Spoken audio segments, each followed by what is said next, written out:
Hello, everyone, and welcome to episode 45 of UK League Chat.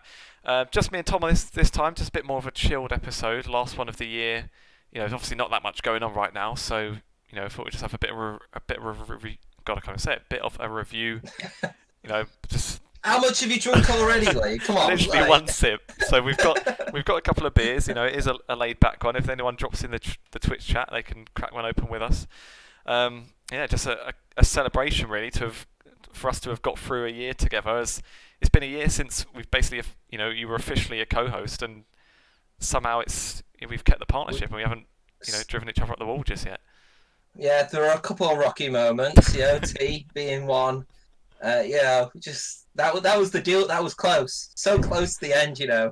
I thought, we'll hang on. We'll hang on for a few more, and we'll see what happens. But I think we just wanted to do kind of. We don't know how long this is going to last. We probably say about an hour, but knowing us, it could be 4. No, we just wanted to do something just a little bit more chill, a little bit more relaxed, a little bit kind of go through the year. Kind of talk about highlights, lowlights. There's been a lot of stuff that has happened in the UK scene in the space of a year. When we looked at it all, it's been insane. So and we've got a couple drinks as well because it's Christmas soon. Exactly. This will be out on Christmas Eve on YouTube, which is insane. So yes, that's why I went through all this effort. But luckily I did. Otherwise, we'd have nothing Christmas Eve. I am moving. Well, not moving. I have moved back home because with the way that the world is right now, I don't know when I could move back home. So fair enough. But I haven't got anything red, so I've got red curtains. I don't usually, and I know it sounds maybe childish, but literally because of Arsenal, I just don't really get red stuff. And it's weird because it's not even something like my family were obviously Tottenham, but they weren't like my dad wasn't like you cannot wear red. He didn't drill it into me. It just literally since I was a kid, it just felt weird, and I don't often do it. But I'll make an exception for Christmas because it's Christmas, isn't it? Especially when Arsenal are doing so shit as well, so it's fine. It's brilliant. There's no excuse now. So yeah, but yeah, when you just said about it's mad how much has happened in a year. It's crazy to think this time last year it was still the LVP's league, and it's mental to think about that. But we'll kind of come to that in a minute. We'll go through each of the kind of key moments throughout the year and maybe look back on see how things feel in retrospect. But before we do so. I've been putting off a few stats for us to go off, just to not really gloat, but just kind of pat ourselves on the back a bit about the year. Break the ice as well. Bit of an icebreaker. So to start with, we've done this is the 45th episode, and I think we started it in 2018, some point there, but we've kind of inconsistently, and we're just doing episode here, episode there. We've been a lot more consistent this year. This is our 35th episode of the year, so. I think that's pretty good at 52 weeks. And that is good. Especially, obviously, sometimes during off-season where we don't really need an episode. But especially, since the season ended, this split, we've even kept going. So, consistency is... I think it's pretty decent, especially, both got full-time jobs. It's not like... And there was this thing called a pandemic as well, where there was a point where we were like, okay, well... are there even going to be people who want to talk, or is there even going to be a scene happening during that time? So there's been a lot of stuff which has happened, but 35 episodes. So that's crazy. I think it was the 11th episode was. Oh no, yeah. So it's the 11th episode. I think was the first one this year, and then 34 since then. Overall, I've tried to sort of add up the views and stuff across platforms. It's a bit tricky because. There's just so many figures. Obviously. Well, and on YouTube as well, there's a couple of odd videos that aren't podcasts, and it's hard to just see the podcast videos. It's roughly I think a bit above 2,000 views in total, and that's not included any Twitch live ones as well, which isn't too bad. That's 50 odd an episode of Mental Maths. I don't know, something like that, a bit more than that, I think, which isn't too bad. And our top episodes, view-wise as well. Not overly surprised on the first one was the veteran episode. Obviously, probably the most famous guest we've had. Second episode, or second highest, was our full open tier list, which actually blows my mind because it's literally the worst one we ever did. Because also it had no guests, so there's it's literally just the draw of us chatting rubbish. And also, I'm like embarrassed about how little I knew about so many teams. My my my theory is because there's literally so many teams. It's like, all their players and stuff come in to watch because there's literally 16 teams, so there's a lot more people to come and see us talking about them. And then for like, I feel bad for those players to be like, yeah, okay, let's see what they've said, and we're like, oh, I have no idea. yeah, and then they come on and like 15 out of 16 teams. I just put them in D because I didn't know anyone. So, and then what's even perhaps more baffling is there's no dislikes on the YouTube upload either. So clearly no one was that offended. Maybe they just took it as motivation. Who knows? Yeah, we did a good job. I think we set the tone of kind of that podcast, especially when I did the. I don't genuinely do videos, but I did like a video predicting kind of who I thought was going through, and essentially that little video on Twitter did so well because I was like, yeah, I like this one because they've got a good name. It's like it was all in jest and stuff, but it was very much kind of what I was thinking when we were doing the podcast of like, well, they could be really good. I've no idea who they are, but we're gonna make sure we know. Mm-hmm. But you never know. There might be a lot of those people now who will be going into the NLC because everything's changed. But we'll get on to that. Yeah. I think as well what kind of the veteran one makes sense. Like the veteran one makes sense for it to be like our top one with it being veteran. But I think it kind of shows though as well is that like to be fair, the views have never. I think people obviously realise this. The views have never been like a thing for us. We just wanted to talk about League of Legends, and if people like talking about it and guests like coming on to talk about it, then that's all that matters to us. Obviously, the aim is obviously to try and get it to as many people as possible, and I think we might be doing really good next year. I think next year is going to be really good for us, just because I think we've got like. Hopefully a little bit more. We've got this consistency kind of going, and we've got everything kind of, I think, running and stuff like that. And I think there's a lot of people who are kind of enjoying it a little bit more now. Because, God, at the beginning we were awful. Like I've seen some of them, and the reason why I've got my really bad webcam, my really bad mic now is clearly for a throwback. It's not just because I've left all the other stuff. And that's why my mic's muted up until now as well. But... No, it's not. No. Is it? Oh, okay. Oh, you have to dub over your entire voice again. Oh, that was a treat. Don't mention it in case nobody noticed. I used to just I didn't even used to have a mic. I used to just put like my earphones in and like the really terrible phone ones and stuff, and camera angles were all over the place. It'd be literally where could I put my laptop, which would crash every 5 seconds. It was, I feel like we've come a long way in terms of actually making the podcast like better as well, like and a little bit more not polished. Professional, but polished, because we don't like kind of talk over each other every 2 seconds and everything like that anymore. Yeah, I think it's going good. And the third one I had as well, third top episode, was the first one of the year with Prosfair. And I have a feeling that was a lot of it because of the his like solo queue stuff kind of got a bit of popularity on Twitter. Maybe people search for it because that was my guess. And then I went and had a little look at like when the views come through, and it was like when the episode was released had basically half its views, and then in the months after that it slowly doubled in views. So I think it's maybe from that. It's definitely the solo queue thing. Yeah, and we brought him on again. And it was a good episode as well. I like having Prosfair. He's a fun guest. So we had him on twice this year, then, didn't we? Yeah. So for the full open eventually as well. Yeah. Have you got a stat of kind of like how many guests we've got on? Because I'm guessing the Barrage boys are probably going to be on there quite a lot. I hadn't tallied them actually, but I know I'm pretty sure Frumi is our highest. He's been on 3 times. I think he's the only person that has. And Pad's been on twice. I think Torek and Pad and Prosfair, they've been on twice. I don't think anybody else has, off the top of my head. Yeah, no. And to be fair, like I think that like we've always tried to get different guests on each week, and honestly, when we sat down and decided like we're going to try and get a guest on each week, like sometimes it didn't work, sometimes it did. Like I genuinely thought we're never going to get a different guest on. Like we're never going to be able to get someone different each time. And to be fair, for most of it we have done. Yeah. And with the likes of like Pad, Prosper, Frumi, and Torek and everybody like that, it's because we kind of wanted them back on. It wasn't a case of we've got to get someone on, we need someone. It was a case of actually, at Pad, we had him on at M&M, and then we had him on at Tricked, it made sense, and hopefully we're having him on Mad Lions. No, if you're watching Pad, why not? But I think it's just been, it's been good to kind of have different people as well. Some of the Yeah. ones which kind of like stood out to me, and I guess we'll do all this bit now, and then we'll do the timeline a little bit later. But kind of some things which stood out to me was um, like having people, even the one which Nico the Pico, even though I wasn't on that one, to get someone like Nico the Pico on was really good. To get hat tricks on, I think was ridiculous considering he had just moved to BTXL. Like, how we pulled that off is a Probably because robbery. he hadn't watched the UK scene, so he didn't know who we were, I guess. It was a robbery how we managed to get him on. Was it Doxy? Did we have was some who was it? Was it hat tricks? It was like, was it like midnight for them? And Oh, I think that we was didn't know. I think that was Ericsson. So we finished like Oh, 1:30 in Ericsson, the yeah. morning or something.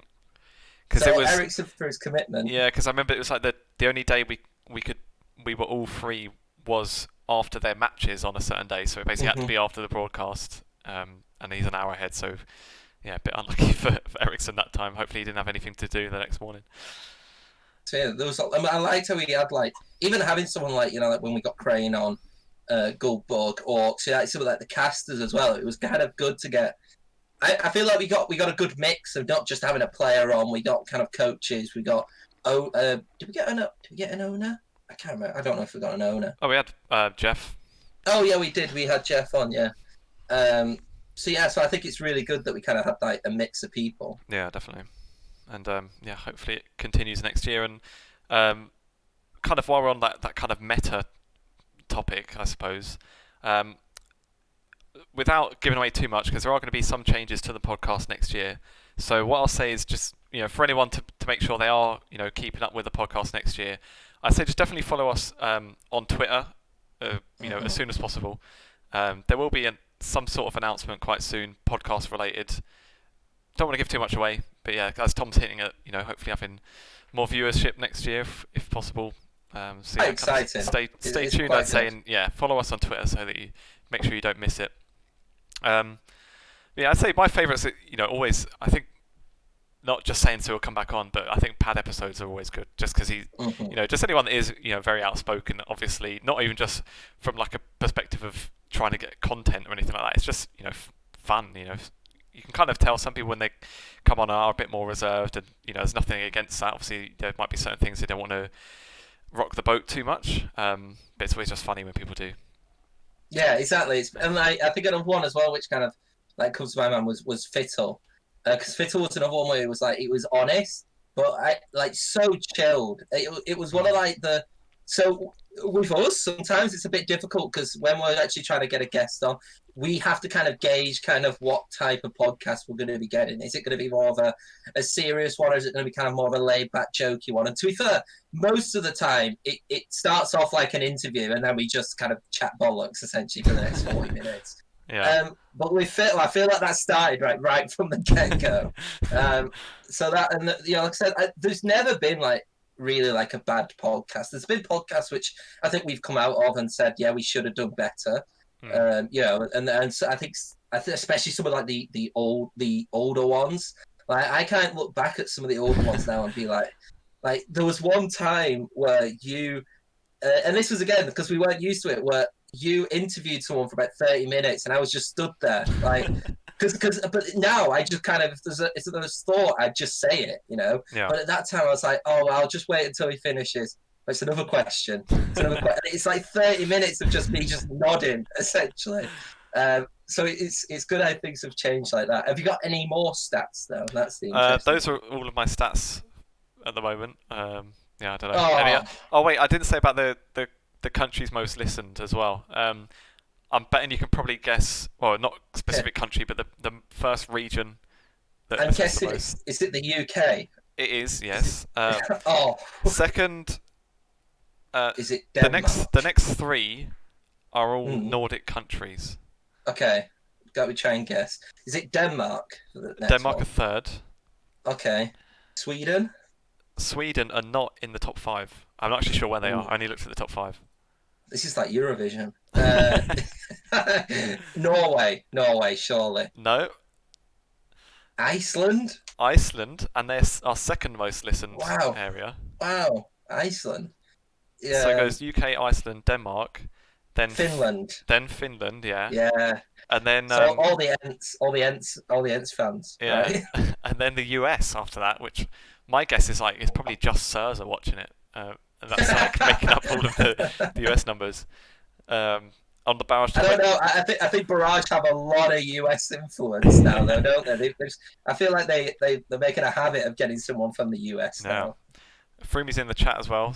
Um, he's saying, we're going to do a match of the day style podcast? Not quite. Actually, well, yeah, won't give anything away, but just stay tuned. I'd say he's saying, yeah. Has anyone else been on 3 times? I suppose not. You're No, still the only hat trick appearance so far, no, I don't think so. No, like except for you no, before you were officially a co-host. yeah, But I that doesn't don't, really I count. don't count. I don't count. Technically, I've been on 48 times. Then, no, like yeah, no, it is like I said, it's only through me. We've had a lot of like a lot of twos now, Yeah. but we appreciate everybody who comes on and everything like that. It's always good. I think what I found really interesting, especially from this year, if we just focus on this year with the podcast, obviously we've been a lot more regular. I feel like we've touched on a lot of topics, like ranging just from the UK scene. And the big change kind of with us is that we had to kind of shift our content to be the Nordics. We had to learn like a whole new, basically, few regions because right now the UK League podcast essentially was going abroad to the Nordics at that point Yeah. because it was hard to cover the UK without covering the Nordics. So it was quite hard, I think, at first, knowing like when the NLC was actually being created, which was halfway through the season, like, oh yeah, no, we've kind of got to change things because I think we were considering, do we just like cover the UKLC? Yeah. We're like, well, we needed to do more than that. I felt like. And I feel like we kind of. I remember there was like someone had tweeted like, "Oh, is there anyone that does content on the NLC or something?" It was before the league started. I think it was Mhm. Crane that tweeted. He's like, not sure, not 100% sure, but I'm pretty sure 96 podcasts do the UK, and they'll probably be doing it. I was like, oh well, then if we get it recommended, we've got it now. But yeah, it worked out well, and yeah, it was kind of interesting from that. We obviously get not only because you say about like guests with different roles and stuff, but I guess different regions, they have their Mhm. own nuances to them and things, different perspectives from that as well. And especially when we have like UK guests, like we have like Prosfair talking about UK players not getting tryouts, and then like the next week we can have a Nordic manager on and yeah, kind of not put them on the spot, but you kind of get the different perspectives as well, rather than Yeah, yeah. just the UK perspective, if that makes sense. Well, it was like I looked at like the 3 episodes we had like I think it was like Crane, Goldberg, and then Alex, who's Synergy, and so like those three are like Crane was very much it was European, it was UK based, but it was also European. We talked a lot more about kind of like scouting and the agency kind of side from a UK perspective, but also from a European perspective. And then we had Goldberg on, who was basically Nordics. It was basically a full Nordics episode. And then we had Alex, Synergy, who was, basically straight UK. So those three, and those were one after each other, kind of solidified, I think, what we'd kind of done the entire year of trying to still stick to like UK, but eventually just jump out and do some Nordic things. And we'll talk about the NLC a little bit more in detail, like when we go through the rundown. But like I think it's been really eventful. I've really enjoyed doing it this year, and I think that kind of highlights by the fact that we've managed to keep consistent because Yeah. this isn't a full-time job for us, like, so we do it. It's not even a part-time. It's literally a hobby. We do it for fun, yeah. And that's why it's like as long as we're enjoying ourselves, that's why we keep doing it. Hmm. Definitely. Well, let's maybe start doing a bit of a recap then. So, something I mentioned there before is that this time last year it was, and there was, well, it was the LVP ran UKLC, and I don't think at this point there was even any inkling that it was not going to be that when the season started. They would Mhm, even, I think by that point, had said that it was going to change the round robin, so we were moving away from the tower. So everything mhm. looked like we were just going to get that. Yeah, UKLC was going to carry on and everything like that. To be fair, I literally still have no idea why LVP didn't end up running the league. I have no idea what happened, but there was just It is this. an unknown, unspoken kind of agreement, disagreement, Because like whatever. But yeah, we hear some things like behind the scenes. We obviously speak to different people, and. 'Ve never heard literally any, not even a rumor. It's like what happened. It's literally just. 'Cause like we hear some things like behind the scenes. We obviously speak to different people, and I've never heard literally any, not even a rumor. It's like what happened. It's literally just. 'Cause like we hear some things like behind the scenes. We obviously speak to different people, and I've never heard literally any, not even a rumor. It's like what happened. It's literally just that The announcement. closest thing I've heard is that LVP and Riot had a disagreement. But it's like that, but of course they did. That's why it happened. It's like that's basic information. Yeah, it's so interesting to see kind of and you know what, we've always been honest. I feel like for us when LVP, and this is purely from a selfish perspective here because it's for the podcast. When LVP left, I was a bit down because LVP were always one of the people one of the kind of the social media managers and everybody were always supportive, I think, of the podcast and of everything like that. And they kind of used us, not used us, but they helped promote our stuff a little bit as well. And they retweeted, and we got in the team of the season. We got to vote in the team of the season as well as representatives of that. So I felt like they were very inclusive, and I think that's because of just how LVP is, because LVP has done it. I would say a lot more with the Spanish scene anyway. Yeah. So they probably did the exact same thing with Spanish creators and stuff like that. Whereas then when Dreamhack came in, and because Dreamhack's kind of a really big global entity, and it's known for doing League of Legends content, but not nowhere near as much as what LVP has been doing. Yeah, well, when you think Dreamhack, you think of literally Dreamhack like the event. You don't think of a consistent league or shooters. I always consist Dreamhack with shooters with CS:GO, and not Call of Duty, but mainly CS:GO. So when that shift in, I think there was a disconnect, I think, at the beginning between kind of I would say not just us but other kind of content between whether it be players, organizations, whatever, and Dreamhack, because it felt a bit rushed. But in the end, I do say that they did get it. They got better at it, and there's a lot more inclusive, and they did retweet our worst ever episode that we ever did. So yeah. Well, I was going to say, before we go on to Dreamhack too much, just to see what we miss from the LVP. Obviously, you say the engagement, and that was something I was going to say. So they were very nice about that. I think it was that guy. I think Jay Massard, his name was, who was the. I don't remember his role name, but it was community. I think content. It was community manager. Yeah.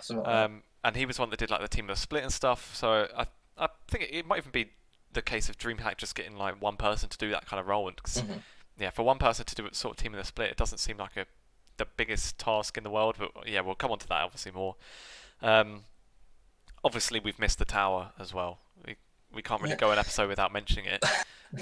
It was we kind of mentioned the tower. That was 2019, but God, I can remember my reaction of when they said, we're gonna go back to a best of two format, and I was like a 2-round robin format, and I was like, oh, perfect, thank you. You tried something, it worked. I think it worked for viewership. I think it did work for viewership because people like this kind of casuals just seeing a tower, and you basically had a whole competition done within a week, so you didn't actually need to be on watching every week really, because you just got to see the entire event. But from a competitive standpoint, it didn't work. They realized it didn't work. They changed it, and we got I thought I knew a lot about the UK scene until the first split of UKLC with the new format, because I was very wrong. Well, going into that then. So, so that was the split, obviously, where XL were just literally on fire. So it kind of looked like, because Fnatic had won the splits before that, and it looked like XL were finally just done with it, and okay, we've had enough of second place. Even when they kind of looked level most of the time, and XL would win towers, Fnatic would win towers, but then Fnatic would always win the final. Sendo and Taxa had seen the tier list and really took it to heart, and were bloody Nuggery and Canyon for most of the year. Sendo played unbelievable in that regular season. Genuinely, it's one of those, because when we first got into the scene, Sendo has always been at XL. Well, he's not now, but he would have always been at XL at that point for us.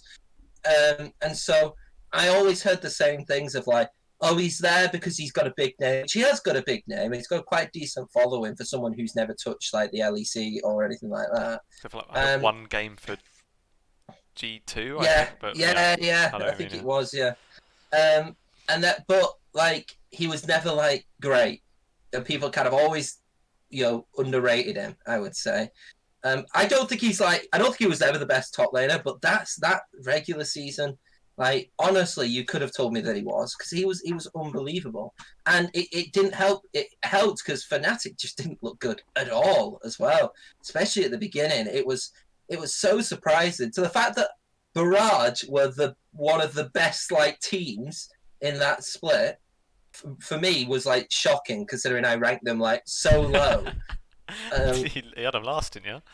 Yes, yeah, I believe I did, because like I just didn't know any of these people, and now obviously, Ericsson obviously has gone on to show himself, and a lot of others have done good things as well. So it's like it was surprising, and to be fair, like I thoroughly enjoyed that split Definitely. of the UKLC, Especially the regular season. Yeah, because I was going to say, like, the split before, where we had the tower, it was basically XL Fnatic every tower, and it was kind of maybe a bit boring at that point, that you knew they were just better than I'm everyone pretty else. sure did Eminem win one? I think there was one team that won. It might have been Eminem or Diabolus or something, 1-1. Yeah.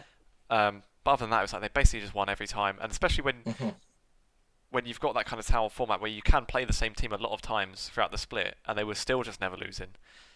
But then when we went to spring, we had obviously Barrage did really well, and I think they took a game of Fnatic. Envision were like on paper the academy killers as well, and even though they weren't maybe as good as we expected, they at least got one game off them as well. So we, in a way, had two academy killers out of only 8 teams or so, which was more than we could ask for, I suppose. And it very much reminded me of, like, now we're looking back at it. I look back at the LEC last split, where you had like to a weird extent, where you had like Rogue and you had like Mad Lions, and you were like, oh, these two teams, are they going to really challenge the top two, which was our Fnatic and XL essentially. And in the end, it just turned out to be Fnatic versus XL. Like it.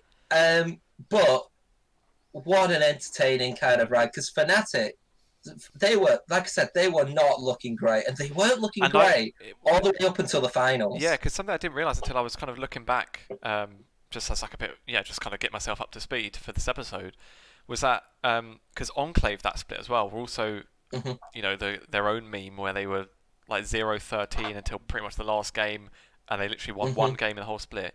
That was against Barrage, and if Barrage had won that game, they would have been equal wins for Fnatic, and they both got one win against each other, so that would have even gone to a tiebreaker as well. So had Barrage not lost to, at that point, the winless Enclave, they could have ended up second. That would have obviously changed the whole look of playoffs. Because I think Barrage could have ended up. No, I think they would have still played Fnatic in the playoffs. But then, if they'd beaten them a couple of times, you might have had fancied their chances. And everything could have looked a lot different if Barrage hadn't been upset by Enclave, which is pretty crazy. No, and then obviously, like, I think that, like, that season as a whole was kind of like the first season which I'd really like, because I'd followed the tower format, but this is the one where I really got invested in. I think this was the one where we kind of, because to be fair, like, even I think during that regular season, we were regular, but we were never much as the reason why there's only 35 is because I think at the beginning of that season, we weren't that regular with podcasts. It was only really, to be fair, I would say, like, coming to the end of that season, into the playoffs, and then like basically after that, and then we had a couple breaks and stuff like that. But like, I really thought that season was. It's funny because I actually came out of it thinking LVP have got this right now, and I think they've got something to build on. Essentially, that reaction was okay. This is building into something. And then Dreamhack took over, so it changed everything. Not necessarily bad, but like, what do you remember when because it wasn't just Dreamhack took over. It was Dreamhack have took over. Oh no, because Dreamhack did the UKLC in spring, didn't they? And then they did the UKLC and the Nordic League. Oh yes, they did. Yeah. Then they had hit pretty on the Nordic League as well. Yeah, because the reaction though was then after that, because it was like, oh yeah, no, maybe Dreamhack are actually doing something good then with this, and then I was like, oh, but now they're merging everything and EU Masters and everything like that, and I was so confused with everything that was going on and quite scared. What was your reaction to kind of just seeing this all NLC rebrand, which obviously must have been the plan from the start. I can Yeah. imagine Dreamhack would have took this brand and thought, well, we'll do this split, but then we're actually going to do this Nordic thing. That's what I would have thought. Well, this is gonna make me look like bullshit because I never said it before it happened. But I remember Mm. thinking like, I was just thinking like, they've run both these leagues and they've got the same casters on both. Like, I wonder if they're just gonna smush them together. But then it was just Yeah. like, on paper it just seems so they're not regions that have anything to do with each other. So it, other than the fact that DreamHack run them, so I thought I never mentioned it because it just didn't seem like it actually made much Mm. sense. And then so when they did it, I was kind of like, oh yeah, I thought they might do that, and I was like, yeah, but actually, yeah, it still kind of does make sense. It was a bit weird because yeah, those regions you never. I can understand the Nordics, and obviously they were a league together anyway. Um, yeah, with the UK League, it is a bit of a strange one, like I say on paper, because it you don't really associate those regions together. But I guess with DreamHack and with like the viewership and stuff, with them both of the leagues not exactly thriving on their own, it kind of does make sense, and especially where they'd had Hitbrain and Orcs on the Nordic leagues already, so they've got that set of Mm-hmm. casters that kind of know both regions anyway. So yeah, in that sense, it seemed like a pretty decent idea, and especially the fact that the player base should be stronger, only going to have better teams, and that should make the academies, get a lot more competition. The only downside, obviously, like closely after that, was the EU Masters spots, which is just still total bollocks. And I just really hope they just they're review not. it for spring. They're not going to review it. They're not reviewing it. Like, because you know what they're going to say? They're going to say, well, It was right. Yeah. You only had one team which got out, and they didn't even make it out of groups. I'm like, well, yeah, it's because Fnatic took their star mid laner and And it Middle seems, played and 25 that games seems in a like row. such like a simple like nuance for them to just take into account. Oh well, the Magic Phoenix did go to China, so maybe we'll be lenient. But then you think if they use any of that kind of brain power when they made the decision in the first place, then it would not have been how it was. So yeah, clearly Yeah, they're just not going to. It's the same person who's going to go. Oh wait, they're going to say it's like literally some guy in his cubicle. Have you done those seedings yet? Oh shit, no, I haven't. Okay, copy paste from last year. There you go. Have this one, and then Nordics, NLC, that's the Nordics, right? Okay, we'll give them the same spots. exactly. What happened to the UK? Oh, we'll give it Poland. It's fine. Like, it's essentially what it was, though. It was insane. Like, there was so much backlash, and I think because and I think it was very much shown in EU Masters that Poland has two really good teams. Like, and there is Oh. no debate in that. There was Kick and there's Ago Rogue, and they were very very good. And obviously you look at them, they made it very far. And did Ago Rogue win They it? won Yeah, it I in think they summer, did. and Yeah, yeah, Kick were in the final in spring. yeah. So that makes sense. But then you kind of look at Pompa, and Pompa were terrible. So it's very much one of those where I guess we just gotta hope that, like, with the way that things are going, Yeah. maybe we just get two really strong teams. And you know what? I will be more annoyed if, say, BT and Fnatic with these two rosters kind of do well in EU Masters, get to like the semi-finals, we still don't get an extra spot. I'll be like, well, so you've done us in on the the performance thing, which makes no sense because the UK has always done well. Actually, in the EU Masters since the ERLs kind of came out, so that was never like in doubt. Mm-hmm. But then, I don't understand it. I could genuinely not find a way where they'd like, why have you made a region stronger and then give it less? But Yeah. we didn't make it out of groups, and we didn't make it out of play-ins in what was very much a very evenly seeded draw for play-ins. Correct. So Oh god. yeah, I literally have just not even been thinking about plans. This meant to be a fun I love how episode. I love how they seeded. I've always thought this. They seeded the regions, in the sense of this team is good enough so it gets like group stage, and this team is good enough to get a play-ins. But then they didn't bother to seed the strength of the play-ins kind of in any way. teams. It makes no sense. Mm-hmm. But fun episode. Fun episode. Wait till we get to like recent news at the end. Oh no! But what I want to talk to you about though is, okay, obviously there are situations which have changed, Mhm. but we're going to take it as if we're going to set our minds back to NLC announced, here are the teams which are involved. Yeah. So obviously, a lot of things have changed since then. Two teams are no longer there, despite they didn't even get relegated, but they're no longer there. But what was your reaction to kind of seeing like these? Was it 12? 12? No, it's not 12. 12, yeah, God, 12 teams. What was that your reaction to seeing all these? I think it was. It looked like a decent mix. Like I was pretty happy to see the amount of teams from the UKLC because they did. If you just split each of the regions like totally perfectly, like then they probably should have, in a way, should have had less. But obviously, the UK League was half of it anyway that they put together. So it seemed like a pretty good split. Obviously, you feel like they've probably gone for they had like the Finnish orgs, Swedish orgs, and it seemed like a good mix of also teams like Ents, obviously who are not in it anymore, but it looked good for a team like that were well known in CS:GO to see them make the jump as well, and on paper looked like a decent set of teams really. I think the one team from the UK, I think we talked about it on some of the previous episodes, that were maybe surprised not to see was I think Enclave, who were a team that had always not necessarily always had much on the Rift success, especially the last UKLC split, which that may have even been the split that's just only because of that didn't get in. But they always said they were always quite big on content and stuff, which is obviously very really needed in a league like this that is trying to grow. You need that kind of consistent stuff so people can learn who the players are and get invested in it. And then obviously the the Munster partnership looked pretty good as well.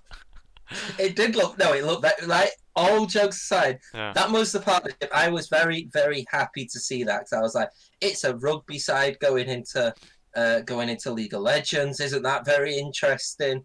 It's kind of like a traditional brand. I thought the logo was terrible, but again, it's like it's a sport logo, so you can kind of accept it a little bit. Yeah. I was so looking forward to this Munster, and then when I heard obviously that there was money being invested into this organization, I was like, oh, this is going to be great. Obviously, it didn't turn out that way, but I agree with you. Like, I think seeing like the God Sense, the Ents as well, and even like the Team Singularity, we kind of knew that Team Singularity would be in there because they were in the Nordics prior. But with like God Sent and with Ents, like to get two kind of quite big CS:GO organizations. Ents, probably more now than what God Sent were, but still, like God Sent is still like a recognizable name in my opinion. I was so looking forward to kind of seeing what they would do, and I really liked. Again, it actually sucks that Ents aren't in League of Legends anymore because I really liked Ents' approach of actually let's build the best kind of national side. And like it's funny because now with hindsight, I look at that move and I think that's a move which you're building a sustainable fan base with, surely. Right, and now they're not in it anymore. Yeah. They upped and left, and I found that so kind of interested now actually looking at it, because if you were just going to do this, I guess obviously the pandemic probably changed a lot of things because this is why I think we were even saying, I think we said it on the podcast like a few weeks ago, like I would be surprised. I think at that point we said godsend because like with the way that CS:GO has affected by the pandemic in terms of like League of Legends has had it not say easier, but they've not had it as bad as what I would say like the event kind of esports need, Dota, the CS:GOs, which have kind of annual events. Yeah. They've obviously lost a lot of revenue, where League of Legends has managed to keep on because it's a league system. So I didn't even think of Ents kind of leaving. I did think it was like God said. It may still be God said. It might not. I don't think it will be because I think now they would have hopefully announced it. So, oh well, Mikma's in the chat. Maybe he knows if God sent are actually going to play after. No. Well, yeah. I'm not sure if you were here earlier, Mikma, but saying that it felt a bit harsh that you were kind of building this roster and it looks like they changed their mind or what. Obviously, we don't know what's happened, but yeah, kind of. And we'll find out. Yeah, seeing them change something like that kind of wonders what the commitment might be, but we'll see. Because at least I think go on. I was going to say, at least if they don't have a roster, it's not going to be like what happened with Ents, where we were thinking, oh well, the players must have been looking for teams, and then like an hour after the Ents announcement, we see all the players do their looking for team tweets, and it's like literally makes your heart sink. Like it's such so out of order. You could tell it's such a last minute decision. Yeah, you could like. Thing is, always that because we said, like I said, like they built that squad, I think, to last and to build a brand around it. So the intention was there. Yeah. Like I said, though, I think they got hit with a kind of a lot of other stuff, and which you can understand a little bit. But then I could also say, well, you shouldn't really be doing this like so Yeah, or if there late. was, Yeah. it's probably like some upper management that had decided it and maybe hadn't. Maybe I guess that I could only hope the league side of it had no idea it was coming. Hmm. Otherwise, even if it was something they were thinking about, they could have at least let the players look Yeah. elsewhere or something. But yeah, very harsh. I think I I saw at think. least like one or two Go of them have got teams already, so hopefully on. they end up all right with it. But yeah. I think as well what I found very interesting was, and I agree with you. I think Enclave would, if Enclave was what Barrage were, and I think to be fair, Barrage will maybe even contest this. They might argue it or not, but I think if Enclave was had Barrage's roster and performed kind of the way that Barrage did, I think it would have been Enclave which would have been in that spot. I think Enclave purely didn't get in because of the recent performances in like the Mhm. last few splits, because they had the brand, they have that identity, and the argument would be, well, why would you then bring a team in which is kind of finished bottom essentially for most of the times? And I do think that really hurt them. I think that was a major factor. And it might not have been Barrage, which they would have took. It could have been like, I wouldn't have said M&M because M&M's always been good and they've got a good brand behind them as well. Mhm. But maybe maybe not could have been not Munster. I also think that if Envision was maybe like an organization, like from the beginning when we were starting, Mhm. in terms of competing, I think they could have been within a good shot as well. So I think for Enclave it was a little bit too late, and for Envision it was a little bit too early, and so you could see why this allure of this rugby team coming in, and obviously the performances Barrage, and Barrage have always done good content, built content around it as well. So I actually agreed with all of them. I genuinely looked at all of them. I was like, that is a solid kind of Yeah. amount, and I was glad that they didn't. For me, they kind of took Fnatic and XL not as UK orgs, but they're kind of like they're the NLC orgs, they're not the UK representatives really, because they're Yeah. more of a European brand. So I I really liked kind of the lineup. I liked the format. There was obviously things which I would have liked better, but with 12 teams, you can't do all of Yeah. them in one league. It would have took too long. Mhm. Um, and honestly, the players which we've got in, and you can see this by where these players are now going. They were top quality players as well, especially Riddle's roster. Yeah. Definitely. Speaking of the rosters, I've pulled up our tier list from when the rosters were announced as well, because Oh God, we were a bit off on some of these. So we had, I think one of them it's kind of fair enough for us both to be wrong. We both had Munster kind of on the same level as Fnatic, which on paper it kind of was really. Obviously, everyone knows yeah, there's all been all the stuff coming out now, and it's not overly surprising that the players didn't really play as well as expected. Given that, I also though had we both had Godsent in D tier, so yeah, that we didn't were work out well. slightly wrong about that. And I Right, but they were a team which was literally picked up, yeah, from the second division in not second, but the first division technically in the Nordics.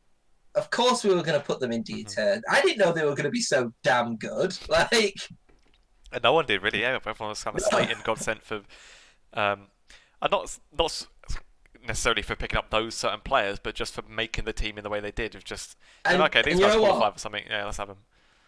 Vendetta as well, rightfully deserved coach of the split. So No, don't rightfully. backtrack, Tom. I still think it was Nico the Pico, but yeah, he's obviously and it's like 3 teams in a row now. He's kind of not like overachieved, but like done better than people expected. So I think that only goes to show that he's doing a half decent job at least. I also though looking at the tier list, or both of us actually, we had M&M in B tier, both kind of in and amongst playoff spots, and I think that was even when we knew Monk was mid as well. Maybe we should have been a bit more hesitant about that. Right. You've got to think of it, yeah. This was the time, yeah, when Perks and Caps were swapping roles, yeah. So probably in our minds, we thought, well, this guy, he's a top tier ADC. He did well with LDLC. Yeah, there was some issues which means he got dropped, but he still like played the regular season. He was still good. Yeah. So maybe this is a smart kind of move. And honestly, for being honest, I think if Monk was a 4 out of 10 mid laner, I don't think Eminem would be as bad as what they were, What? but he was a -5 out of 10. Like it was bad. Like, you know what? Fair play for him to try it. I do respect him trying it, and what I do respect is the fact that it takes a lot of mental fortitude, I think, to have such a bad time at mid lane, but then actually when it comes into it, did perform at ADC again, Hmm. and kind of and stuck with it, and clearly like realized that he'd made a mistake, Yeah, changed and it, also and did maybe not better to with be it. like overly, yeah, overly proud and not want to switch back or anything. At least he can Mm-hmm. kind of understand. All right, this was, yeah, I made a mistake. Let's just scrap it and go back. But But it was, yeah, and it was it kind was of, I bad. feel like he was up against it as well because obviously after the first few games where he was clearly struggling, you could just tell that every strategy, every team was like, yeah, just camp monk. Especially that we always talk about the Coldmore game where he just got. I don't remember the scores, but it was just ridiculous. He was just getting ganked over and over and over and over again. And then there was like a Mm-hmm. Corky clip that got put on Twitter where he used his cannon to dash back away from everybody, and then again to dash further away. And then after those couple of games, it was like, okay, it's clear it's not working. Um, Barcode, sorry, but you're getting shafted Rip, again, rip and barcode, rip barcode. yeah, getting kicked off twice in one split off two different teams. So hopefully, things work out for him as well. But yeah, Eminem, Still glad. can't believe he put it. But I am saying this. I'm trying to justify B. Yeah. Even with that, we shouldn't have put Eminem in B. We shouldn't have done. Like they are. I would say we would have been generous if we put them in C. Like genuinely. Like even without knowing things, we shouldn't have said B. Never That mind. is that is what we call UK I'd bias say by the end right of the there. split they were B tier. Because remember the last couple of weeks they were actually really good. No, still no. Even by the end of the split, they were good, yeah, but they were still C tier. They weren't like a B tier team. B, They B weren't a team minus. which they weren't a team which I would consider. For me, B was like, okay, your playoffs. Like Yeah. you're not contending with your playoffs. Even with that side, I was like, they are fighting for playoffs, but they're not like definite playoffs. Well, if you think the rest of the teams that combined we had B and above was XL, Fnatic, Munster, uh, Riddle, Tricked, Barrage, Ents. Like over both of ours, those were the only other teams we had in B. And I think So we got two wrong. other Yeah. than Ents, didn't they all get in playoffs though? Well, Ents, so Ents and Uh, Eminem, and then all the rest did. So yeah. we weren't that bad. Obviously, Godsent we kind of screwed up a bit. Yeah, but what did we put BT? Because did we put BT quite low? XL, do you mean? Yeah, BTXL. Yeah, Yeah. we had them S plus. We had them both in their own tier. Or did we have Fnatic? I think did I have Fnatic above Munster above Fnatic? I I think think it was. I don't. I've written them down that we've both just had them in the same tier. I don't remember I don't remember the I think ordering of I them. put them above. I think I put them above, and that was the biggest regret. And also the biggest regret, to be fair, we shouldn't have put BT. Weren't that good? Like Yeah. Well, we because thought that this was going to be like it was one of BT, them where they, running it back. yeah. So Fnatic were going unbeaten, which ended up why, if I still need to defend myself, why I put Nico the Pico coach of the split, because keeping the motivation and that for a whole split is tough, especially once you know you're first. Like you can throw a game, Especially winning the league, especially exactly, and the fact they actually winning the won the whole thing playoffs. as Yeah. well. No dig on to Swiffer from the split before, but um, I literally forgot what we were talking about now. That was really weird. My mind was Oh, totally blank. about it was about the tier list and about how we thought why did we put BTXL S plus when actually they Oh yeah, probably were like the third, fourth best. In yeah. the end, they were the third best team. Through the regular season they were like looking a bit iffy and dropping some games, but then they were just saying like, oh, it's because we don't want to do what we did in spring where we just stomped regular season, but then we don't have different stuff to play, so we're trying out different things. But then obviously got to playoffs and that was total Got bollocks. beat by Riddle. Yeah, they got Yeah, beat by Riddle, didn't they? So, exactly, and Riddle obviously beating them in the regular season, and that was one of the games that was brushed off as, oh well, we're just testing stuff, but then they lost to him in playoffs, and at that point, what are you testing for? So, but they could say they were testing for EU Masters, and then we know what happened at EU Masters. yeah. So yeah, one we got a bit wrong there, and to be fair, Riddle I suppose as well. We had them A tier, the same Yeah. as Nordavind, and they were much better than Nordavind, especially by the end of the split. I think it was once they'd got cold. I think it was like joined their Mm-hmm. coaching, and there was obviously no announcement or anything. It was kind of like just a thing he was helping out with. But it's sort of Yeah. the things that people mentioned around on interviews and stuff. It seemed like it was once he got involved, it was especially sort of a time for them to kick on, and they ended up really I good. think I think Riddle, like, and like, I can't remember exactly where all these people have gone, but I'm pretty sure. I think it's Sencook's in the LVP now, isn't he? In SLO in Spain, I think it is now. Or Let me he's have a with an academy check. team. You've obviously got Maxi now, who's at Fnatic. Yeah, I think the only one is Wendelbo. yeah, No, Reje. Wendelbo and Reje right now still don't have a team, which is crazy beyond belief and should not be happening. But like a lot of these players have kind of showed their quality hmm and kind of shown that they deserve to be, probably in a bigger kind of league at that point if it yeah, wasn't an academy team. Obviously, like Maxi's gone to academy. I think Maxi's going to be bloody great. Is it Fnatic? I think it's yeah, Fnatic yeah. he's gone to, isn't it? Yeah, like I can't wait to see what Maxi kind of does now. Kind of without his friends, essentially. Like, obviously, the thing is though, is that Maxi's always been good though. Like when I saw Maxi, I think Maxi and Sencooks really were one of the few players where I looked at outside of the NLC academy teams and thought like, wow, these are big players. Because obviously Sencooks is a well-known name. Yeah. Obviously didn't have sometimes the greatest time in was EULCS at that point, Yeah, but still like a top quality player, especially at an ERL level. And Maxi came off, he was at FlyQuest, weren't he? It was FlyQuest Academy. hmm So clearly they saw something in him to actually import him over to NA.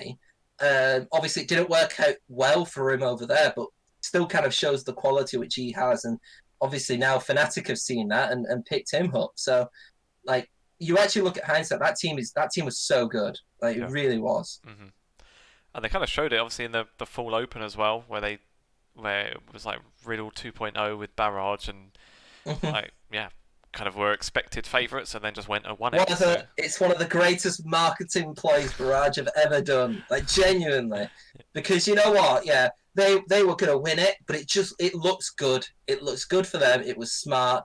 They basically took the players, and because why wouldn't you? You get off these players. yeah, Why wouldn't you do it? They win a trophy. And it looks great for them. And I love have you not seen the meme? You probably have done, where it's like it's like the first, second, third kind of meme where it's got basically Barrage celebrating and it realizes that they're like eighth or something like that, celebrate with the NLC fall.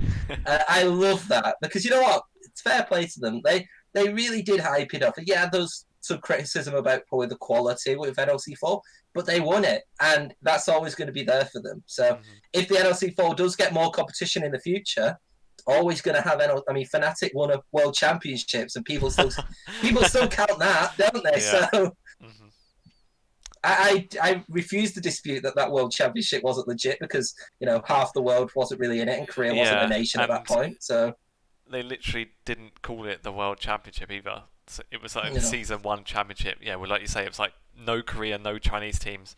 well, because at that point Korea wasn't Didn't big have for a server, did it? I don't think. yeah. It's just So, ridiculous. but still the best team in the world at that time, so it counts. Even though there was a losers bracket, and it's completely so bad. It's so bad. But like, yeah, it's that's what I mean. It could just be one of those, but then at the end of the day, that they've won it. They got prize money out of it, Yeah. and they milk the hell out of it in terms of social media, which is what you should do. You should milk the hell out of it. Why wouldn't you? Yeah, definitely. But yeah, I forget we've gone on a bit of tangent. We were back on obviously on the tier list, and well, to end with, then we kind of mentioned it briefly, but going into playoffs, then after that, yeah, so XL didn't really look like they'd practiced that many different things, or it didn't look like it had at least paid off. They might have been better just kind of do one thing and stick with it, because then they kind of got upset. And one thing that's kind of come up a bit recently, I don't think we've ever really talked about, was the there's been like people talking about the Tilia Masters format scheduling, I think it was. Because it just reminded me, because obviously Riddle, I don't really want to talk too much about E-Masters because it's like depressing about obviously Riddle playing a million games in 4 days and then going out in a You know bullshit what? place. They had an easy group in playing, so It's their fault. Who doesn't beat LDLC and Gamer Legion? Exactly. You know, come on. So I don't want to talk about that, but then when we've been seeing, and actually this is maybe something a bit more topical then, where obviously Ents have dropped out of the NLC as well now, and it's Gambit Gaming that have gotten in. The Granite fucking hell. Granite, yeah. No Gambit. I was like, Gambit? Definitely not Gambit.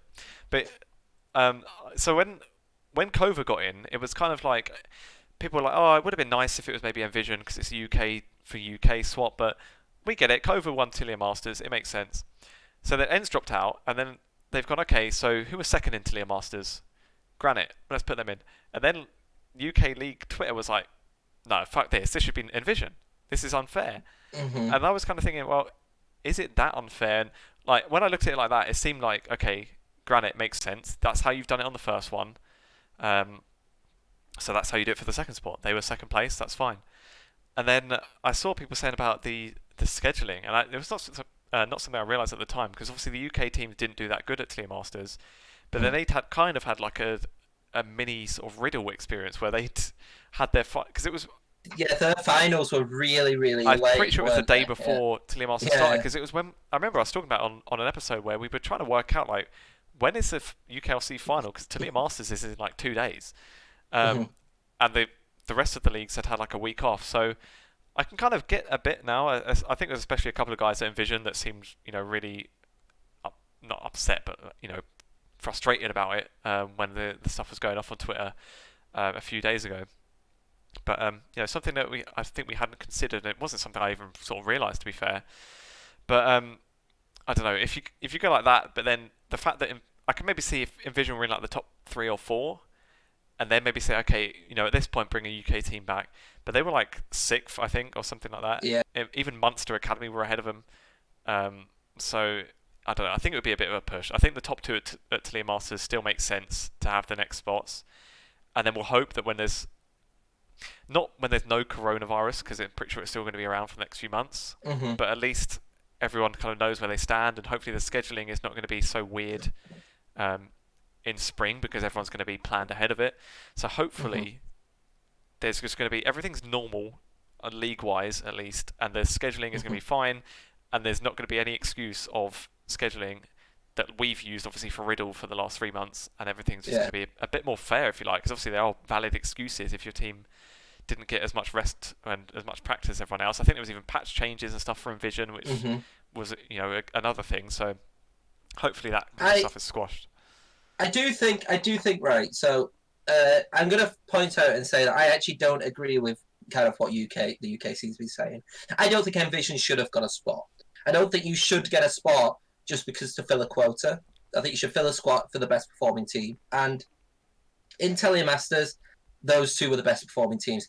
I do agree it is very hard on Envision because of the scheduling issue which they had. However, again, like you've just said, Munster Academy did better than Envision in that group. So I'm also kind of like, well, Envision weren't even the best UK representative in Tilia Masters in the group stage. So I do disagree that if you're going to go off kind of the way that NLC have done it, which I do think is the fairest way, you've picked the winner and then you've picked the second one. Those were the 2 teams which were in the promotion and relegation spot playoffs anyway. So for me, if you're going to get someone in there, why wouldn't you? The other option they could have done, I would say, is like, yes, you give it to Cova because they deserve it. They won Tilia Masters. That makes sense. But you could have then opened up that Ent spot to maybe an application process where teams could have kind of vied to, put a bid in of why they should be in. And that could be a team which is already in the UKLC or in any of the Nordics, or a new team if a new team wanted to come in. Yeah. The reason why I don't think that would work is because I don't think the Ent's decision was very long term. I think it's a very short term thing. And if we're being honest, NLC probably just wanted to, Dreamhack especially, just wanted to fill the quota at this point. They were like, right, we've done this Munster situation. They probably knew that one in a little bit advance, so I think Cova was always going to be the choice. But I don't think they knew the Ent situation as much, so it was just like, right, well, we've just got to do what we've done with Cova, Yeah. essentially. I think if they knew kind of what happened with events, I could imagine Dreamhack opening it up to saying, well, why should you be there? And they probably would have picked the best applicant, But Yeah, I suppose, yeah, it's difficult. like I say, anything that would have drawn it out longer as well, especially at that point, like we talked about with the roster being kind of screwed because most rosters are already filled now that they're Mhm. obviously NCS players are dropped. Um, yeah, if it had taken like even another week, like at this point, if things will be happening so fast with Yeah. players signing on to different teams, if there was a week-long process to pick a new team, that team is going to have no players to choose from, other than like maybe some of the ones who will maybe kind of mention that we've seen going across on Twitter where it's saying these players haven't ended up with a team and so on. So unless they pick up the scraps like that, well, not calling those players scraps, but you get what I mean. They wouldn't have Mhm. exactly as much of a level playing field to build a roster that everyone else did. So it Are makes you sense. calling me a team? Yeah, if we're being honest, there's a team where you could have three out of the five people being Soft, Regé, and Wendelbo. Usa That's as well. Usa insane. was one of them that is Yeah, remarkable User as players. well. Like, there's loads of players you could easily pick up. I think there's an issue about like how much of. I mean, the reason why Ensa pulled out is I'm guessing because they didn't want to spend the money for it. Yeah, Is essentially it. So, like, it's going to be difficult, I think, for players. I'm really interested to see what all the rosters make.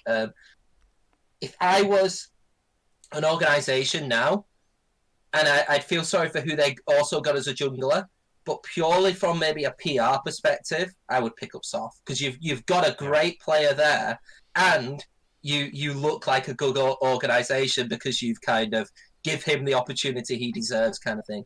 And maybe on the Nordic side, that might be a Regé and Wendelbo as well. But from a UK side, like Soft is a person who should be playing in the NLC, if yeah. not probably higher. Genuinely, I could see him in Spain, in Germany, but there's just not. I think because he's a UK player, that's why maybe those organisations are staying a bit away from him. Yeah. Maybe not away, but like as opposed to getting just regional talent. But I think I still have hope that there's going to be a team for him. Yeah. Surely, but it's one of those. But I think as well what I really respect though is NLC kind of just they stuck to it. They stuck to the guns. They've said yes, it is Granite. They've not made any comments after that. It's like because they finished second. At least they gave a reason for it. Hmm. Like I know I hate to bring up EU Masters, but when they did that when EU Masters did that with the NLC, they didn't even explain a reason for it. They just did it and they didn't give any clarity Yeah. after that.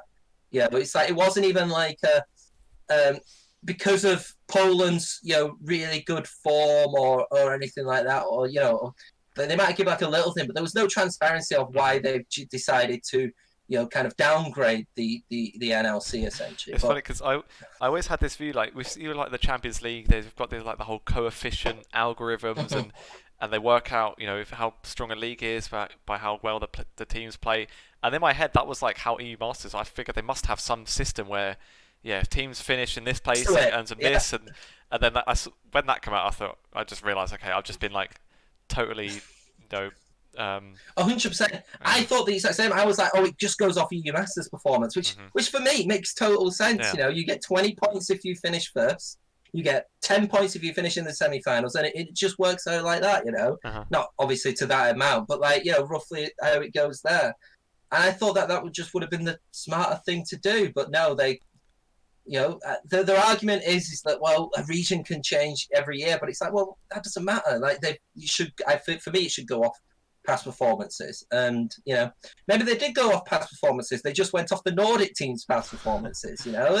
Which if you go off that, yes, is probably correct, but you've just then disregarded Fnatic semi-finals pushes and everything like that. Which occurred. So Hmm. yeah, it's one of those. But I think to be fair, like to put like a timestamp on the NLC, I am really, really happy that actually in the end I have my reservations. I'm really, really happy with the NLC. There is an issue with UK players, but I do think that the UKLC as well is quite a strong region where I think we will start to see more UK players. I think there is more of an emphasis should be put on the UKLC to put Hmm. UK based players in, which there is. So I think that will help as a whole anyway. I'm just kind of looking forward to see like the rosters which are happening in the NLC. But I do think overall the NLC was a success. They just need to build on that because it needs more viewership. It does. Yeah, definitely. It's kind of funny when you think about it. Obviously, I don't know if they'll carry on the stuff with the BBC and everything. I guess there's no announcement yet. But something I didn't mention earlier because we kind of ended up veering off the topic. But the tower format Are would you have been. telling us that we? Are you telling us that we veer off a topic? I don't think we veered off. podcasts We on kind our of like own? moved forward, and it would have been weird to bring it back. But now that We we always talk, veer off but topics. now we talk about viewership. It was something I thought of earlier. The tower format would have been really good for the BBC viewers. Like, imagine the people that don't know League and they could just tune in for like 1 or 2 days and just see a mini tournament. How much easier that would be to follow. But I'm not saying. Don't give us ideas. I'm not trying to Stop tempt it. to go back. I'm just a thought I had. You know, maybe it's BBC's fault for not getting involved earlier. Not. But you know what they should. You know what I would have preferred though. If you're going to do that, why? Obviously, because the BBC think. Obviously, they know that the UK League of Legends thing is a lot bigger. But they could have done the Fall Open on BBC. Yeah, that's a tournament. But I think with the thing is though is that the because they got UKLC. It wasn't just NLC. They got UKLC as well, which I actually think apparently did really well. Like, to be fair, like if I'm just looking at something, I probably wouldn't look at Northern League of Legends Championship. I would probably look at UK League of Legends because it's BBC. So I can imagine that I've done pretty well. Obviously, it's really hard to judge viewing figures because like we know that they were quite low on Twitch, but they could have, we don't know what they were like kind of on BBC. You know, I saw few viewers on BBC, so it wasn't. I wouldn't say it was like a failure, but the only reason why we'll find out if it's a success is if they do it again. But will they want to do it again? Because then there was problems with time restrictions and everything like that. So for obviously what we've kind of heard and I think seen, on Twitter and stuff is people saying some of the part of the issue with the broadcast, which is something we've spoken about, being the gaps between the games really, can be partly related to that with having to work out with BBC and everything. So you never know. It could even be the point if they end up breaking off with the BBC that they can just broadcast it and schedule things a bit more. I don't know the word. Just maybe quicker. Yeah, less time between the games. That might be just help the viewership on Twitch, and that could help them more in the long run anyway. So we'll see. Yeah, that kind of mostly brings us up to speed. Obviously, there's been to kind of go up until the present day and what's been going on recently. There's been no lack of drama the last few weeks. Obviously, we've had the Munster stuff. For last week's episode, we had Ents dropping out, I think. No, we didn't. We didn't have it. Like we literally, it was just. Oh no, was it? I think it was just after we recorded. That's why we talked about it just now. I think they. Yeah. Well, I don't know. I have a feeling they said. I don't know. I don't remember very well. I remember there being something happened. Something happened like the day before the podcast. Yeah. I remember. I think Ents was announced right before the podcast, and then we didn't know the players had suddenly become looking for teams. Yeah. I remember we were off stream still chatting about it, and then we saw the tweets coming through. I remember. This week we've had more. We kind of bring it closer to home. We've got just purely UK drama this time, and it's kind of a bit of a weird one. So it's Beanie who was playing for Demise. I'm sure everyone, people watching this probably would have seen it. There's like a dispute with his contract and this seems to be where the issue is. The contract is just worded so weird, where it says like anyone playing for Demise is kind of due to be paid in any month they play. So any month they play, they'll get a flat amount of money. This is specifically just for Bealey's contract, because some players were on a pay per game. Yeah, and I think you mentioned he was previously. Yeah. So he was like a sub for Demise and was getting paid, like you say, per game. And then for the Fall Open, he was going to get paid a monthly fee, and it said in his contract for any daily or weekly competition. And then what's happened is that they basically went out straight away. They only played in 1 day in the month of August. And they've argued that that's not a daily or weekly competition because they only played 1 day. No, it was weekly or monthly, not daily or weekly. Oh, right, okay. So, yeah. It's a weird one. It's confusing, yeah. I feel like if I was Bealey, I would totally see that I'm owed that money, because that was a competition that would have been, well, it would have been even weekly. It wasn't a competition that was over just 1 or 2 days. And that if they were winning, they would be scheduled for that. So just for the fact they lost doesn't make sense that he would get no money, like, especially for the fact they would argue that he shouldn't be paid anything because of that. And I think they ended up, yeah, it kind of shows that the fact that when he was kind of going back at them saying, no, you owe me this flat money that you said, that they would say, okay, we'll pay you this then. It was some amount way less. Mm-hmm. We kind of think if they really thought, based on the contract, that they didn't owe anything, you wouldn't have a reason to pay him anything, if that makes sense. I think obviously it's hard to go in depth into it too much because obviously there are always two sides of the story. Yeah. I'm more likely to side with Bailey on this situation, but I think that the main thing, and I kind of tweeted about it, was clarity. Like when reading the tweet longer, there was a thing where it's like in the end that I think they messaged Bailey saying that this person who offered you this doesn't have the authority to offer wages, you know, and so. That for me then looks bad on, I would say, definitely Demise, because then why have you got it where you can give someone offers without having kind of like the authority to do so?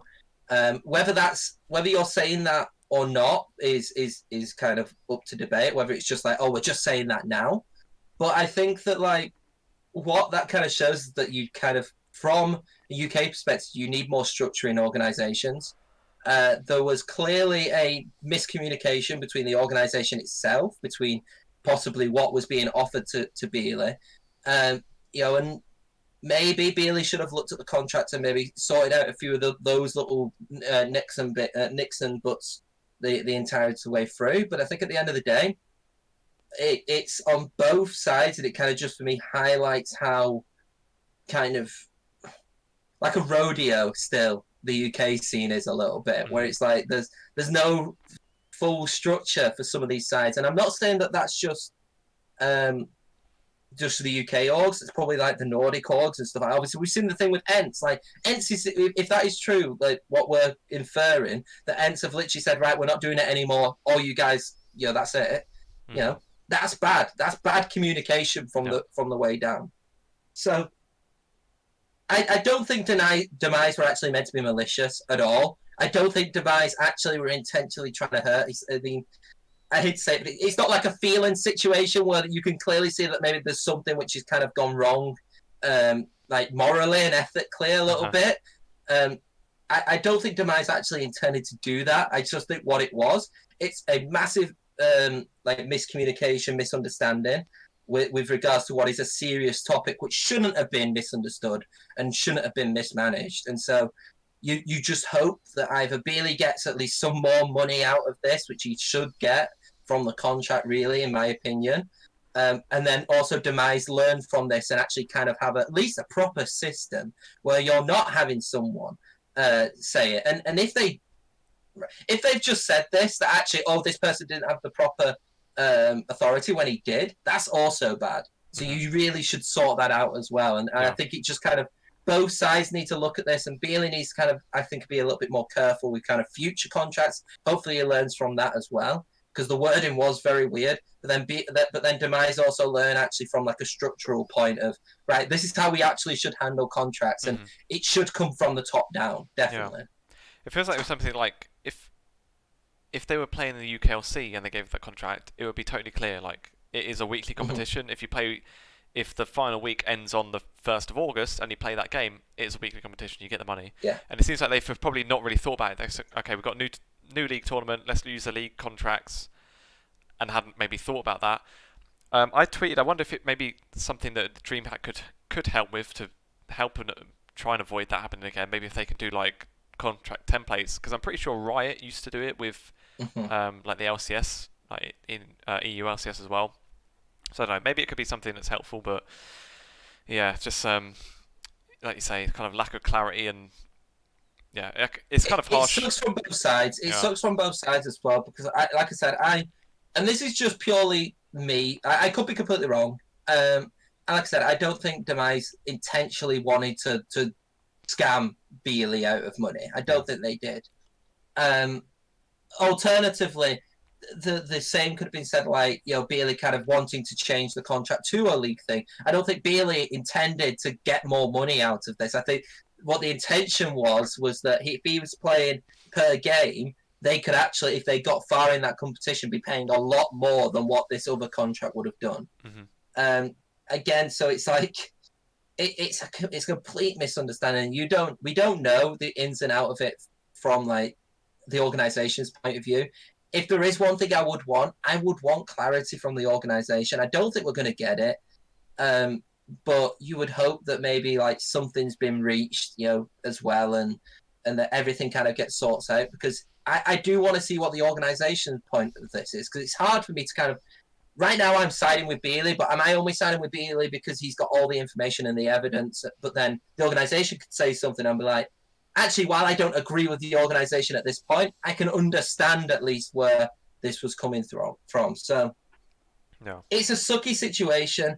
I don't think it's for Bealey, it's terrible. I don't think it's like a massive like issue. It's more of kind of like a statement of still how the UK scene needs to develop organisation. One thing in there that was maybe a bit more troubling was, I think it was in the I don't remember if it was their owner or something. It was someone at Demise that did like a little tweet longer on like the first night it kind of all kicked off, and they mentioned a bit in there about how they did contact Dreamhack, who kind of decided it wasn't worth their time. I think that was like literally the exact words that he used. That was a bit of a weird one.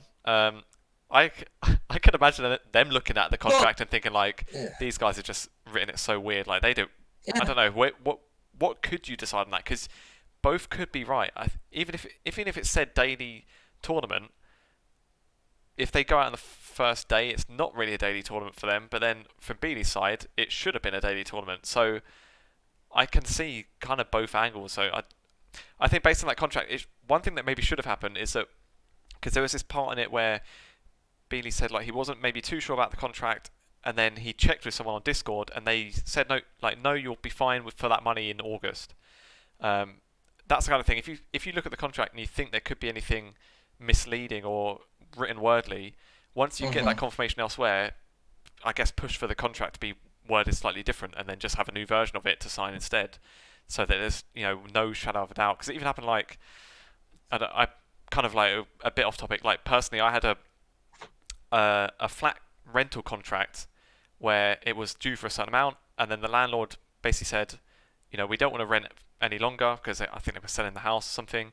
But they said, if you leave early, we'll like refund you extra from your deposit or something. It was basically, we would get more money than we were due to get back.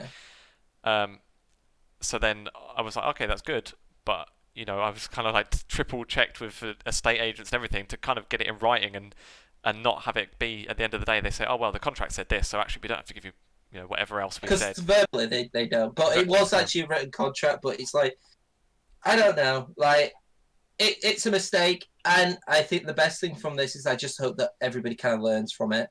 And I do like the fact that this was brought to attention, though. I don't want to make it seem like it's a small issue, because it isn't a small issue. It's actually it's a good indictment of kind of, like I said, the UK scene. Or like even like lower kind of League of Legends organization. I don't even want to just kind of limit it to the UK scene. So I think that it was good that this was brought out. I hope then that this causes kind of changes. Maybe it will. I hope it does. And I don't want people to kind of also cancel Demise like I think people are trying to do with Phelan. I think I've seen people do over exaggerations of kind of like, this is on par. And yes, both are bad things, but like the Phelan situation is a lot different of a situation than what it was with Bealey. I think that this is clearly down to mismanagement, which is not acceptable. It's not an excuse at all. And like I said, I would hope that either he gets at least some more money than what he was expecting. Maybe not the full amount, but maybe a reasonable amount as like compensation or something like that. And then kind of Demise can just learn from this and actually learn to actually, communicate a lot better organisationally. And I think that will happen. Sometimes you actually got to make mistakes like this, but from a player perspective and from an organisation perspective, to actually realise that that's not how things should be done. Because we don't know how many other times contracts like that could have been given, not just Demise, but in the UK org, and now all of them are maybe like, oh, maybe we should look into this a little bit more. And same with players. There have probably been so many players because all they want to do is just play League of Legends, where they've looked at it, signed the contract, and not probably even like thought a bit, or if they have kind of questioned it a little bit, be like, oh, maybe I should not just take it from one person in the organization's opinion, but actually contact the owner and say, like, look, is this, this going through you, vice versa, and stuff like that. So there are a lot of kind of different outlooks a lot of people can take out of it. Yeah, it's good. More of like a learning opportunity for UK orgs than perhaps the FINA one was, which, like you say, kind of looks a bit more malicious, really. But yeah, that kind of brings us up to today then, at the moment. So let's think positively. Let's think 2021, right? We talked about we talked about that a bit too long. But it's an important topic, and we do need to bring them up. Like, as much as we love kind of having fun, chatting, and everything like that, when a serious topic like this comes up, we have to talk about it. Because it's something that I think should be talked about more. And it's something that is nice to kind of share opinions and share voices on as well. Because not every bad situation has to be kind of like, let's cancel the league. It just can kind of show us, just like how we've done it with other organisations in praising when they've done something good. You should also tell organisations when things haven't been bad. I mean, since things haven't been good. We've done it with Dreamhack. Like, for example, a lot of the time we actually slated the NLC with how they've been run to extent. But I think that we've always been fair. We've always said we've enjoyed it, but there are always things which we've been kind of problematic with. Ella not having a team of the split. It's fine. I am going to make this now. NLC, if you want to continue not making a team of the split, please do, because we will happily get all the engagements from that. We had Kasing retweeting that.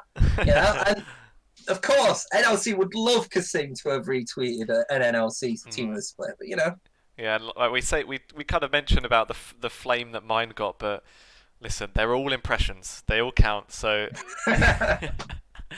yeah, no such thing as bad impressions, I say. But yeah, the universal flame you got and the universal praise I've got. Exactly. It's brilliant. Love it. Absolutely love it. Like I said, and what I'm going to do, by the way, what I'm going to do is in 2021, I'm going to look at all the followers of every single player, and that might indicate what the team of the split is next season. So yeah. Definitely, good job. That's a good idea, actually. One thing, actually, just before we move on from it too much, just on the Beanie thing, I think one bit of praise I'd say to Beanie as well for kind of having the balls to come out and kind of explain it all, really, because it can be easy, I suppose. Maybe from his part as well, you can see that there's no other option if Dreamhack don't want to get involved that much. Yeah. But you can kind of you could be afraid to. I'm not saying like Demise is some big scary overlords, but there could be teams maybe look at that and think, oh, this player might be a bit difficult if anything goes wrong. Maybe we don't want to get him. So he stuck to his guns, and fair play to him for that. And even the other orgs can kind of learn from it and just make sure they're more careful, I suppose, with the contracts, then that's only a good thing. Yeah, 100%. Yeah. So is there anything else then you want to touch on before we finish?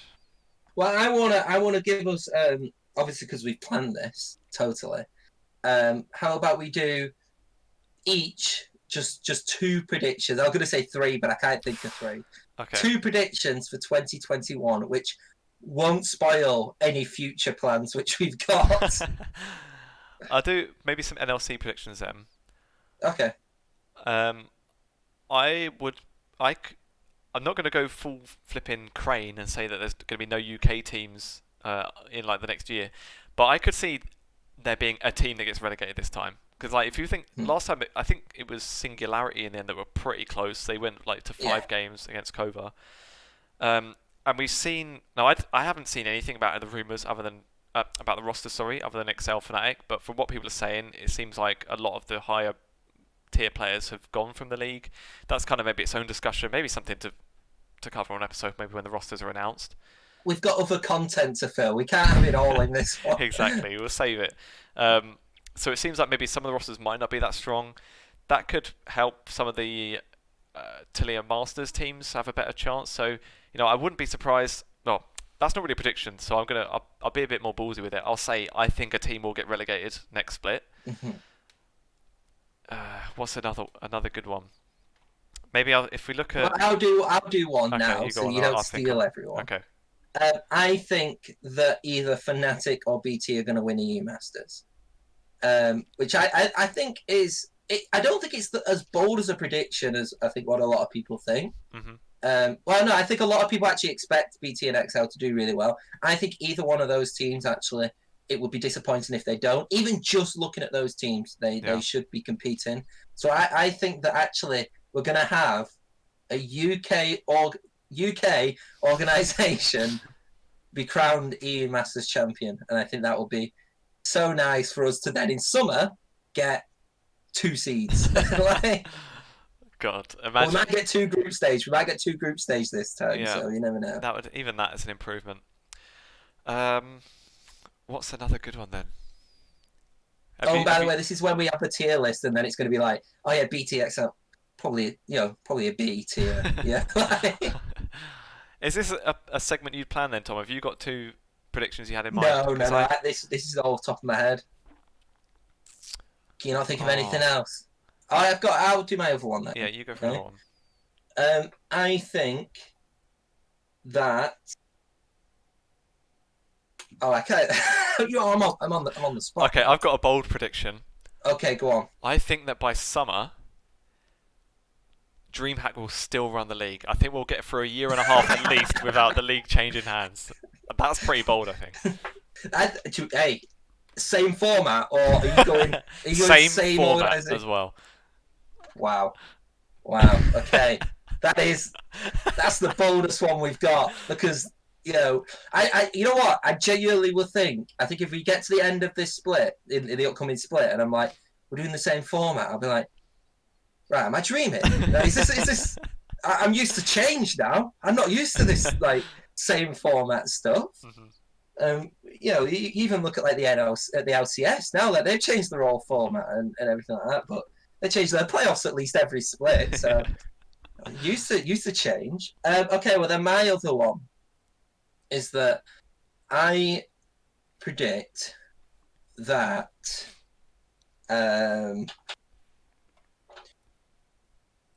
the podcast will, and this is a very bold one, yeah.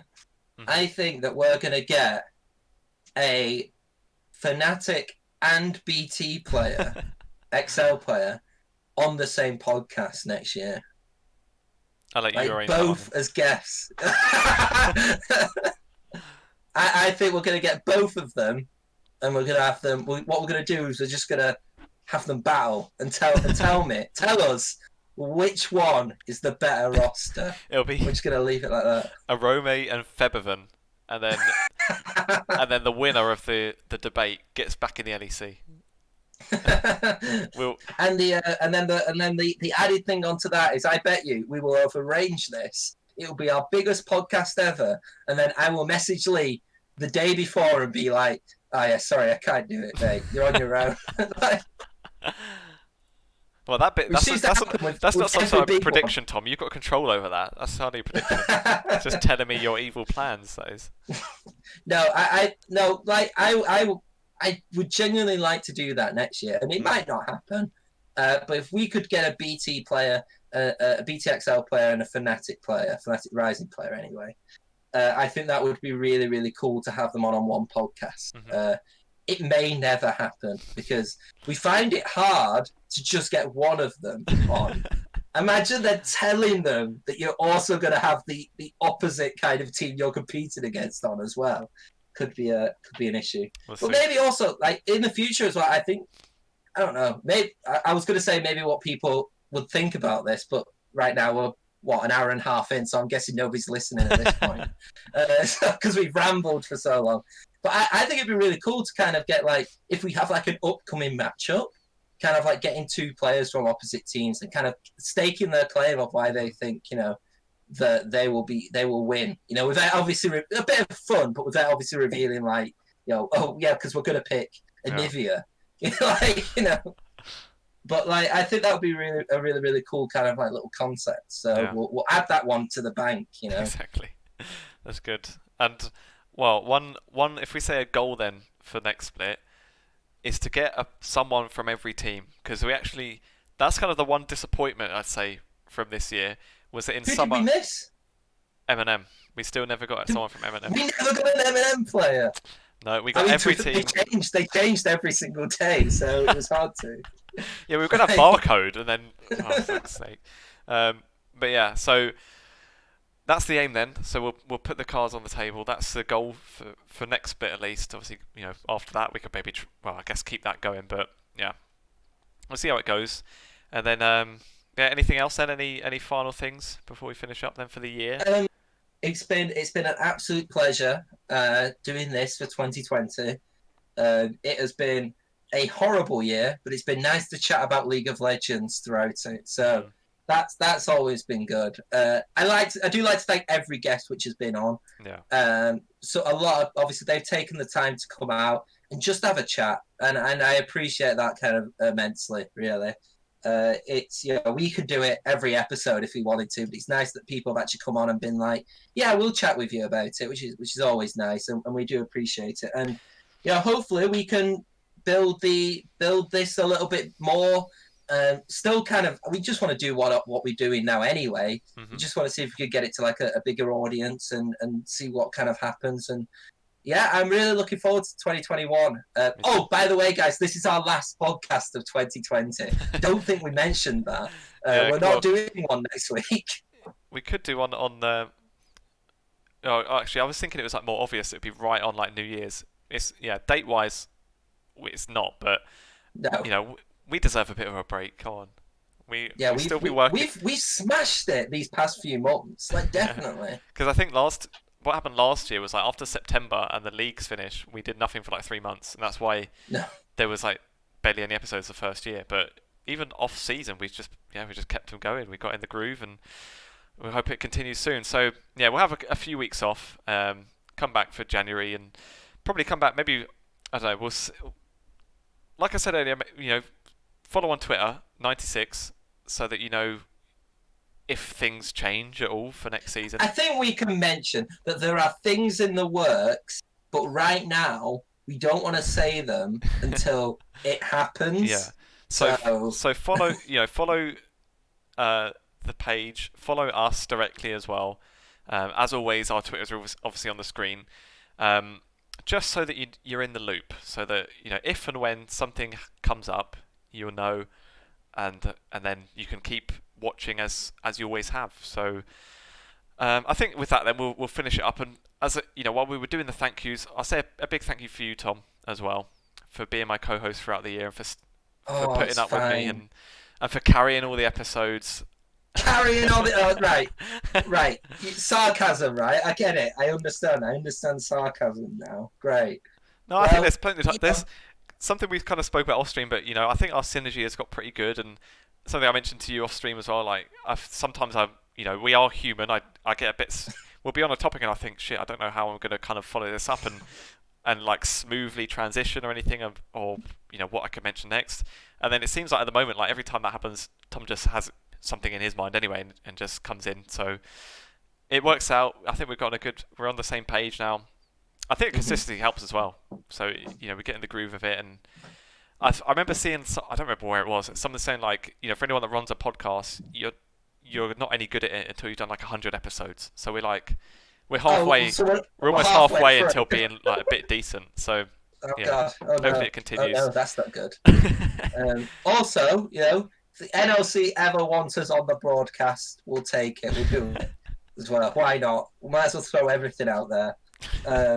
Maybe we'll see. But no, I think it's been an absolute pleasure doing this. Like it's great. I love it. It's it's just a good time, and that's what I enjoy about it. And hopefully, and I think people have enjoyed it as well. So I bet you, I'm going to say this right now, this is going to be our least viewed podcast of the year, but I don't care because it's been good anyway. So. But then again, every time we do a solo one, I feel like, not solo one, but a duo one, they seem to do okay. I guess people just like us rambling. Also, 2021, we're doing a Football Manager podcast. No, we're not doing a Football Manager podcast. Oh, that's a good idea. Oh, wait, we'll add that into the bank along with everything else as well. So.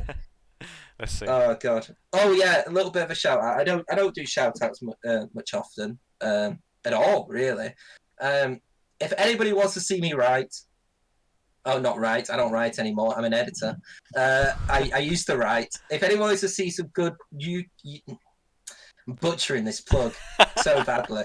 If anybody wants to see some good esports business news coverage, then go to Esports Insider. I write occasionally, but we've also got like some really good freelancers as well. And right, I like how I'm plugging it now when we've literally just done a tweet saying we're on hiatus till January 4th. But prepare, follow. We're verified. I guess that means something because now everybody gets verified anyway. But hopefully people enjoy that. And there we go. Look at my Football Manager career as well because it's bloody great. Yeah, mine and too. Lee's is good as well. And, a bit of excited news. I'm going to leave Heerenveen. I'm going to leave the Eredivisie after 10 years. So, that's kind of like the biggest announcement we could make. Commitment. So, that was the announcement for next year. Oh, my God. Oh, God. It's all right. We'll change this in the edit. Anyone that's watching live, just close your ears. Then. Been a good year. Threw me in the chat as well. Big fan of the podcast. Really glad it's coming back next year. And he says, let me in as well. So we'll have you back. Don't worry. We can't have you too many times. Then it looks a bit weird. And we could get people saying we're biased, especially, Jeff sent us a barrage of t-shirts as well. Oh, he's saying, let me into the Football Manager game. That could be that should have maybe been a Christmas special. Yeah, an online stream. That could be another idea for the future. That we could do a UK League Football Manager online experience. We're getting too many ideas this episode. Anyway, before we keep rambling too much then, let's bring it to an end. So, again, thanks for watching throughout the year and throughout this episode, and we'll see you in 2021. Once again, do follow us on Twitter directly and on 96 so that you see if and when there's some sort of podcast-related announcement. And of course, if you're watching on YouTube or Spotify, follow on there as always as well. And one last, as always, thanks for watching. See you next year.